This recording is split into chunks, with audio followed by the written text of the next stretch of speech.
अल्लाह वस्सलातु वस्सलामु अला रसूलिल्लाह। क्या आवान को ज़कात देना जायज़ है? कौम आवान को याद रखें, कौम आवान का जो है, आवान कौम का शजरा अब तक क्लियर नहीं है कि ये पीछे जाके किसके साथ लगता है।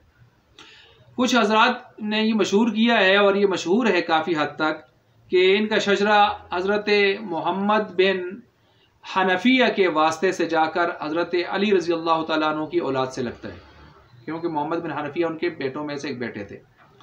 तो अगर ये बात वाकई है और किसी आवान के पास अपना कोई शजरा मौजूद है, या वो शजरा तो नहीं है बाकायदा, लेकिन वो इसको तस्लीम करता है कि हम हज़रत अली की औलाद में से हैं, हज़रत मोहम्मद बिन हनफिया के वास्ते से, तो फिर इसको ज़कात देना जायज़ नहीं होगा।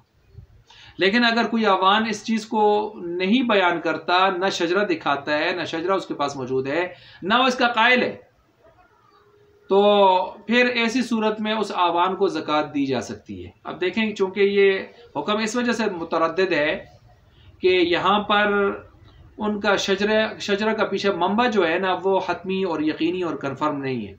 जब कन्फर्म नहीं है तो इस वजह से यहाँ पर इसी वजाहत को देखा जाएगा जो मैंने आपके सामने रखी है, और इसके मुताबिक अमल किया जाएगा।